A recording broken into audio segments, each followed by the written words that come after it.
उत्तराखंड कांग्रेस प्रवक्ता गरिमा दसोनी ने विधानसभा बैकडोर नियुक्तियों पर खोला राज। सीएम धामी पर लगाए आरोप। कहा धामी जी विचलन का प्रयोग किया भी तो युवाओं के पेट में लात मारने के लिए।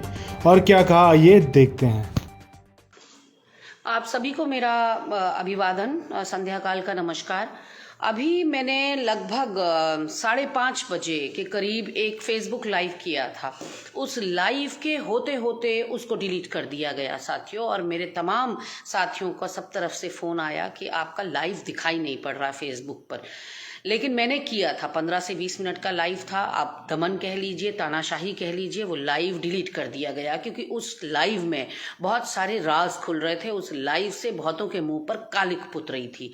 कालिक इसलिए पुत रही थी क्योंकि वो लोग यहाँ उत्तराखंड के रक्षक बनते हैं, उत्तराखंड के बहुत बड़े शुभचिंतक बनते हैं, उत्तराखंड के हितैषी बनते हैं और अपने आप को धाकड़ कहलवाना पसंद करते हैं। लेकिन कितने धाकड़ हैं मैं आपको बताना चाहती हूँ साथियों, आपके पैरों से जमीन निकल जाएगी। ये एक नया खुलासा है। अब तक आप और मैं विधानसभा बैकडोर नियुक्तियों के लिए प्रेमचंद अग्रवाल को गुनाहगार समझते रहे।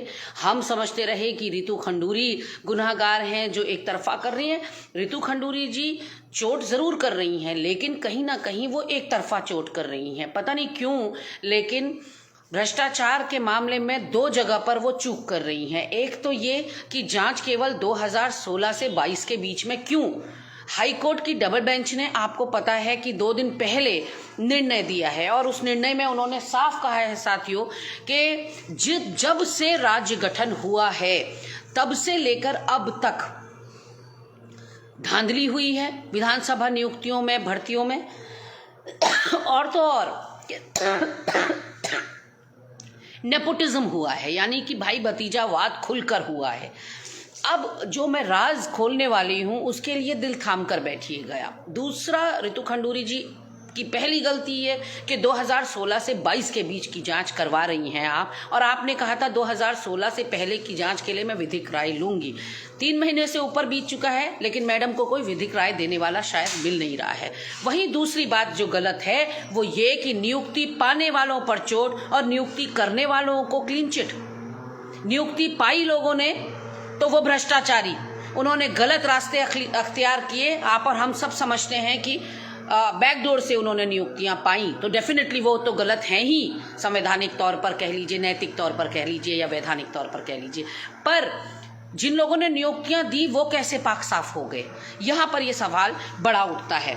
मैं आपके सामने जो खुलासा बड़ा करना चाह रही थी वो ये कि आज नई बात ये पता चली है कि मुख्यमंत्री ने विचलन के माध्यम से, आप देख सकते हैं मेरे पास बहुत सारे कागज हैं, और इन सभी हर एक कागज के पीछे एक राज छुपा है। मैं भानुमति का पिटारा इस फेसबुक लाइव को बनाना नहीं चाहती, इसलिए मैं आज सिर्फ एक ही मुद्दा लूंगी। ये सारे मुद्दों को लेकर मैं कल आपके बीच में आऊंगी, लेकिन बड़ा मुद्दा ये है साथियों, बड़ा मुद्दा मेरे पास है विचलन का वो पत्र।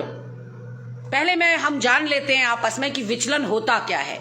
विचलन किसी भी मुख्यमंत्री का वो विशेष अस्त्र होता है या विशेष अधिकार होता है जिसमें वो किसी भी इमरजेंसी की कंडीशन में, आपदा की कंडीशन में वो विचलन का प्रयोग करके निर्णय ले सकते हैं।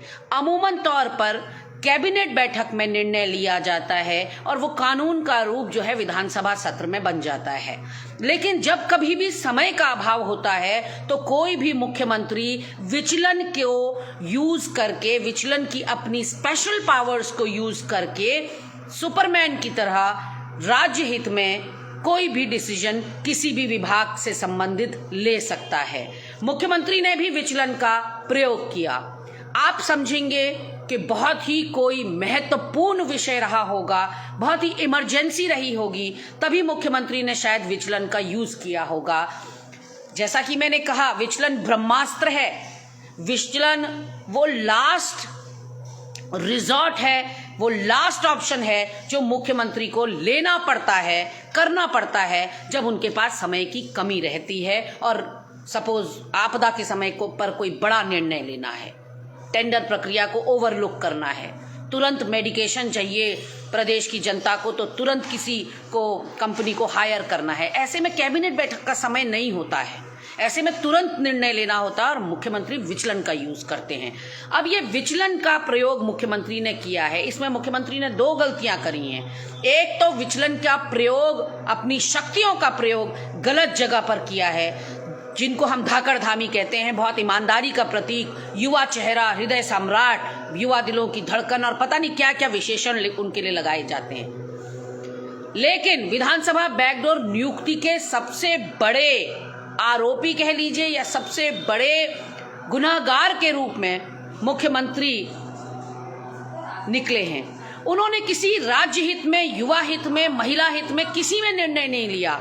अपने निकटवर्तियों को या अपने दल के मंत्री और अपने दल के रसूखदार नेताओं के सगे संबंधियों को विधानसभा में बैकडोर नियुक्ति दिलाने के लिए मुख्यमंत्री ने विचलन का प्रयोग किया। उन्होंने बहुत बड़ी गलती दूसरी ये करी कि हमारे शहीदों, हमारे राज्य आंदोलनकारियों की भावनाएं जिस गैरसैंण के साथ जुड़ी थीं, उस गैरसैंण का आपने यहां पर प्रयोग करा। मुखौटा आपने गैरसैंण का लिया और हित आपने अपने साथ लिए।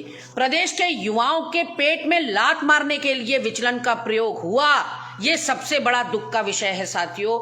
पत्र पढ़ देती हूं, 4 लाइन का पत्र है। नई विधानसभा के गठन से पूर्व गैरसैंण में विधानसभा के कार्यों को सुचारू रूप से संचालन किए जाने एवं समयाभाव के कारण सीधी भर्ती न किए जाने के दृष्टिगत माननीय अध्यक्ष विधानसभा द्वारा विशेष परिस्थितियों में नई विधानसभा के गठन हेतु पूर्व तैयारियों हेतु काम चलाऊ व्यवस्था के अंतर्गत नितांत अस्थायी रूप से की गई तदर्थ नियुक्तियां विषयक विधानसभा द्वारा प्रस्तुत प्रस्ताव विचलन के माध्यम से अनुमोदित किया जाता है। तदनुसार तदर्थ रूप नियुक्ति क्रमिकों के वेतन आहरण किए जाने की अनुमति प्रदान की जाती है। उक्त को भविष्य हेतु दृष्टांत न माना जाए। यानी कि ये rarest of the rare case है और मुझे नियुक्तियां करनी पड़ रही हैं। मैं विधानसभा अध्यक्ष को विचलन के माध्यम से अनुमोदित करता हूं, संस्तुति देता हूं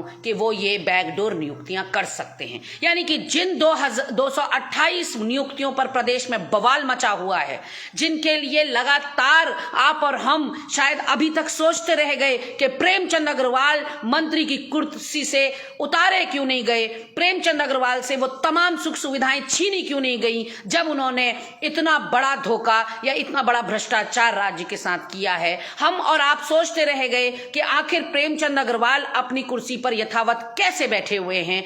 लेकिन जवाब सिर्फ एक है साथियों, क्योंकि मुख्यमंत्री और Premchand Agarwal hand in glove थे। मुख्यमंत्री और प्रेमचंद्र अग्रवाल इस कुकृत्य में दोनों शामिल थे, बराबर के हिस्सेदार थे। इसलिए किस मुंह से मुख्यमंत्री प्रेमचंद अग्रवाल को कुर्सी से नीचे उतारते। अब आप देखिए साथियों कि युवाओं के मुंह से निवाला छीना, युवाओं के पेट में लात मारी, युवाओं को बराबर अवसर नहीं दिए कि वो विधानसभा में लग पाएं, सीधी भर्ती से लग पाएं, पूरे प्रोसीजर को फॉलो कर पाएं। उसके बावजूद आप देखिए कि किस तरह से यहां पर पूरे गोरख धंधे में मुख्यमंत्री का नाम उछलकर सामने आ रहा है। अब मैं आपको कोर्ट के ऑर्डर्स जो अभी डबल बेंच ने निर्णय दिया, डबल बेंच ने सिर्फ निर्णय नहीं दिया साथियों, जमकर फटकार लगाई। डबल बेंच ने पहली बात यह कही कि 2000 से लेकर अभी तक जितनी विधानसभा भर्ती हुई हैं, सब जो हैं कटघरे में हैं, प्रश्न चिन्ह हैं, नेपोटिज्म हुआ है, भ्रष्टाचार हुआ है, भाई भतीजावाद हुआ है विधानसभा नियुक्तियों में। ये पहली चीज हाईकोर्ट ने कही। दूसरी बात, हाईकोर्ट ने एक चौंकाने वाला तथ्य कहा साथियों, जो फिर आपको चौंका देगा, हतप्रभ कर देगा, कि मुख्यमंत्री ने जिस गैरसैंण का हवाला देकर विचलन का प्रयोग करा, जिस गैरसैंण के लिए नियुक्तियों को एकाएक करने की बात कही, हाईकोर्ट ने कहा कि none of the petitioners were posted at Gairsain after their ad hoc appointment. जब ये रख भी लिए गए, उसके बाद से लेकर आज तक वो सिर्फ तनख्वाह ले रहे हैं, गैरसैंण किसी को भेजा ही नहीं गया। In view of the submissions made in this para and earlier paras, it becomes crystal clear that there was no justification for ad hoc appointment. High court कह रहा है कि it becomes crystal clear that there was no justification, यानी कि ये बात न्याय संगत है ही नहीं कि आपने गैरसैन का नाम यूज करके एडहॉक अपॉइंटमेंट्स कर दिए। Illegal, these appointments are illegal and in violation of Article 14 and 16 of the Constitution of India। ये अवमानना है 14 और 16 आर्टिकल का और इलीगल है पूरी तरह से। It is further submitted that after issuing the appointment orders of the petitioners, the secretary, the Vidhan Sabha forwarded the file to the then Honorable Speaker, यानी प्रेमचंद अग्रवाल को 3 जनवरी 2022 को ये एडहॉक अपॉइंटमेंट किए, उन्होंने फाइल भेजी गई, but they were not done as per the service rules. जो rules होते हैं उनको फॉलो नहीं किया गया। Various government orders and judgement of the Supreme Court in the case of Uma Devi, उन्होंने साफ इस बात को कहा। बेसिकली साथियों, इन नियुक्तियों में बहुत बड़ा झोल है ये, और मुझे ये पूरा जजमेंट स्टडी करने में समय लगेगा। मैं कल दोबारा आपके पास आऊंगी, क्योंकि इतनी आसानी से न राज्य को बिकने देंगे न लुटने देंगे। भ्रष्टाचार पर तो चोट करनी पड़ेगी। ऋतु जी अपने तरीके से कर रही हैं, लेकिन ऋतु जी मीठा मीठा गप और कड़वा कड़वा थू कर रही हैं। वो गरीब और वो मजलूम लोग जिन्होंने नौकरी पाने के लिए डेस्परेशन दिखाया, उन लोगों ने गलत रास्ता अख्तियार किया डेफिनेटली, लेकिन वो नौकरी की नीड में थे। हो सकता है ना भी हो, क्योंकि ये सब के सब किसी मंत्री, किसी अध्यक्ष के साला साली, मामा भांजे, ये सब हैं आपस में, ये रिश्तेदार हैं। कोई सुनील उनियाल गामा का, तो कोई अजय भट्ट जी का, कोई कोश्यारी का, कोई निशंक जी का, तमाम लोग इसमें इन्वॉल्व हैं। तो भाजपा का शायद कोई भी लीडर ऐसा नहीं है कि जिसका अपना कोई सगा संबंधी विधानसभा में आपको ना मिले। जिसकी जहां चली, कुछ ने पत्रकारों को ही मक्खन लगाना था तो उन्होंने पत्रकारों के ही सगे संबंधियों को लगा दिया, कुछ ने किसी को मक्खन लगाना था। बेसिकली एक तरह से लग रहा है कि उत्तराखंड लूटने के लिए तैयार बैठा है, नोच रहे हैं, खसोट रहे हैं बोटी बोटी उत्तराखंड की। मुझे बहुत शॉक लगा, मुझे बहुत दुख लगा कि क्या यही है आपका धाकड़पन, क्या यही है आपकी ईमानदारी कि आपने विधानसभा नियुक्तियों में विचलन का प्रयोग किया? क्या जरूरत पड़ी थी विचलन का प्रयोग करने की? इतनी क्या इमरजेंसी आ गई थी कि आपने विचलन जैसे अपने सुपर पावर का या एक्सक्लूसिव पावर का या अपने ब्रह्मास्त्र का आपने प्रयोग भी किया? तो विधानसभा नियुक्तियों के लिए, इतनी छोटी चीज के लिए करते तो कोई बड़ा कांड करते मुख्यमंत्री जी। सवाल ये उठता है साथियों कि मिसयूज ऑफ पावर किया है मुख्यमंत्री पुष्कर सिंह धामी ने, और क्योंकि दोनों बराबर के अपराधी हैं विधानसभा बैकडोर नियुक्तियों में, इसीलिए आपने देखा कि प्रेमचंद अग्रवाल के ऊपर ना कोई उंगली उठाने वाला है। और ताजी बात यह साथियों कि अभी 29 नवंबर से जो सत्र होने वाला है, गैरसैन के बजाय देहरादून में सत्र होने वाला है, उस सत्र में मुख्यमंत्री से पूछे जाने वाले हर सवाल का जवाब भी प्रेमचंद अग्रवाल देंगे। अब आप सोच सकते हैं इस बात को कि मुख्यमंत्री जो जनता का सेवक होता है, मुख्यमंत्री जो प्रदेश के लिए चुना गया है, मुख्यमंत्री जो विधायकों के जवाबदेह हैं, जिम्मेदार हैं, क्योंकि विधायक अपने क्षेत्र के नुमाइंदे हैं, विधायक जनप्रतिनिधि हैं, अपनी विधानसभा के विधायकों का जवाब देना मुख्यमंत्री की जिम्मेदारी है। तो ऐसे में ऐसा कौन सा बड़ा काम कर रहे हैं मुख्यमंत्री, या कहां ऊंचे स्थान पर जाकर बैठ गए हैं कि वो सत्र के दौरान जवाब नहीं दे सकते? ऐसी कौन सी इमरजेंसी प्रदेश पे लगी हुई है कि आप वहां आईएएस अधिकारियों के साथ योगा तो कर सकते हैं मसूरी में चिंतन शिविर के दौरान, पर आप सत्र जो कि लोकतंत्र का मंदिर विधानसभा के अंदर चलेगा, उसमें आपसे पूछे जाने वाले हर सवाल का जवाब प्रेमचंद अग्रवाल क्यों देंगे? ठीक है, कोई इमरजेंसी होती, आप कहीं कनाडा यूरोप गए होते तो आपके पीछे कोई भी जवाब दे आपके सवालों का, लेकिन आप जब विद्यमान हैं तो कोई क्यों और जवाब देगा आपका? क्यों माउथ पीस चाहिए आपको? ठीक है, वो संसदीय कार्य मंत्री है, ये भी समझ में आ रहा है, लेकिन व्हाई कांट यू आंसर? आप क्यों नहीं जवाब दे सकते विधायकों के सवाल का, और विधायकों के चेहरे के पीछे जनता के सवाल का?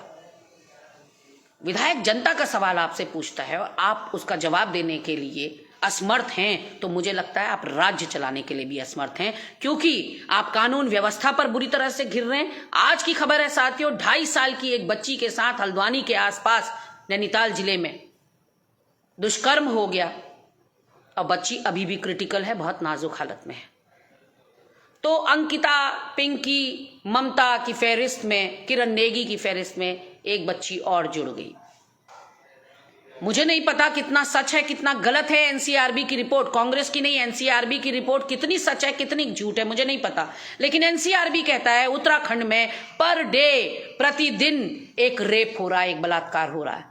ऐसे में अगर, पहले तो मुझे लगता है कि अतिशयोक्ति है, ऐसा हो नहीं रहा है हमारे प्रदेश में, ये प्रदेश के लिए गलत संदेश देने वाली बात है, पर अगर सच है, क्योंकि एनसीआरबी है तो मैं भी बहुत ज्यादा चैलेंज नहीं कर सकती उसकी रिपोर्ट, एक क्रेडिबल संस्था है, तो ऐसे में अगर इसमें सत्यता है कि हमारे वहां प्रतिदिन एक रेप हो रहा है, तो डेफिनेटली मुझे लगता है कि अलार्मिंग सिचुएशन है उत्तराखंड के लिए। देवभूमि शब्द पर एक बड़ा प्रश्न चिन्ह है, प्रतिदिन एक रेप होना, और इस 2.5 साल की बच्ची के साथ दुष्कर्म, रोंगटे खड़े होते हैं।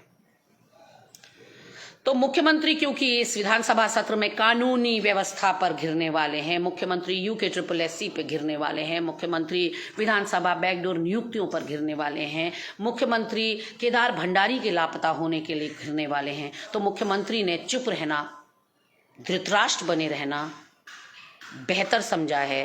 और मैंने समाचार पत्रों के माध्यम से पढ़ा कि मुख्यमंत्री से पूछे जाने वाले सभी सवालों के जवाब प्रेमचंद अग्रवाल देंगे, वो प्रेमचंद अग्रवाल जो खुद अपने सवालों का जवाब नहीं दे पा रहे हैं, जो खुद बैकडोर नियुक्तियों के ऊपर से पर्दा नहीं उठा पा रहे हैं, जो खुद सवालों में घिरा हो वो दूसरों के सवालों के उत्तर देगा।